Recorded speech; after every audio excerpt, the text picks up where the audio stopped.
This episode of the Recovery Couch is brought to you by JB Davis at Performance Chrysler Dodge Jeep Ram. For integrity, service, and unbeatable deals, ask for JB in Centerville and tell them the Recovery Couch sent you.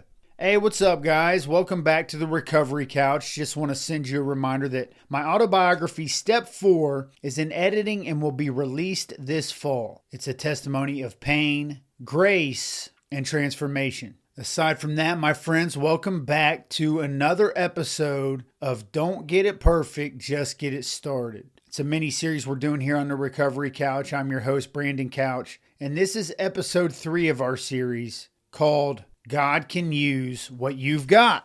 I used to believe that I had to clean myself up before God could ever do anything with me. I thought I had to be more spiritual, more stable, more worthy, dress better, talk better. But if that were true, I'd still be in the dark. The truth is, God meets us in what we've got. Not in what we wish we had, not in what we think we need to be, but whatever we have in the current moment, God is willing to meet us there. You may feel like you've got nothing but broken pieces right now. I've been there.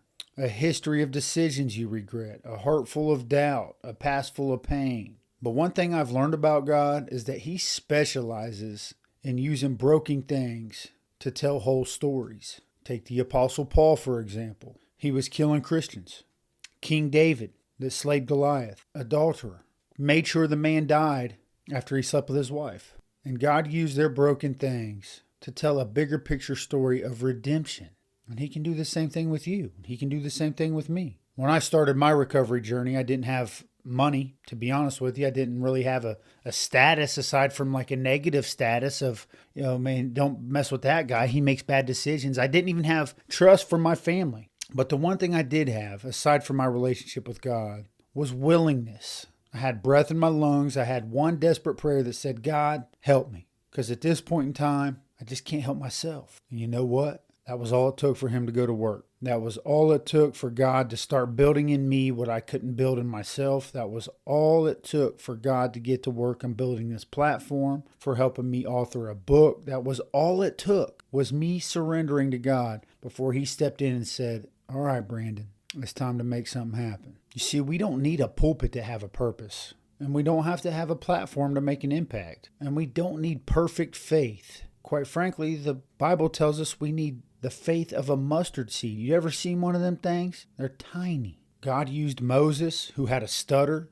We talked about God using David with his past. God used Peter, who had a temper. And He can absolutely use you. Whatever you have, surrender it to Him. Let Him put it to work. Your pain, He can redeem it. Trust me, He's doing it with me as we speak. Your story, He can use it. Your gifts, He'll grow them. And contrary to how you're going to feel at times, you don't have to fake it. And you definitely don't have to wait until you feel ready. Just give Him what you got right now and watch Him multiply it. Sometimes the most powerful ministry you'll ever have is just being honest about where you've been and what God is still doing in you. The authenticity that you can just bring to the table, just to be yourself, broken pieces and all. There's something in that you'll find power in. No longer hiding in shame and guilt. And God giving you a warm embrace, for real, and saying, welcome home. So if you feel like you're not enough, good. That's where God does His best work. I want to thank you for sitting with me today on the Recovery Couch.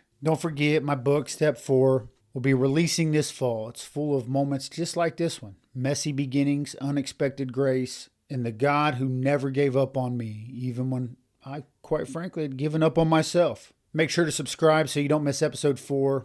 We're going to talk about how overthinking can paralyze progress and how freedom starts with movement, not mastery. Until then, trust this. What you've got is enough for God to start something powerful. And remember, you always have a seat on the Recovery Couch. This episode of the Recovery Couch is brought to you by Greg Swartz at Remax Victory and Affiliates. Whether you're buying or selling your home, Greg brings heart, hustle, and honesty to every deal. Call Greg at 937-477-8975 today.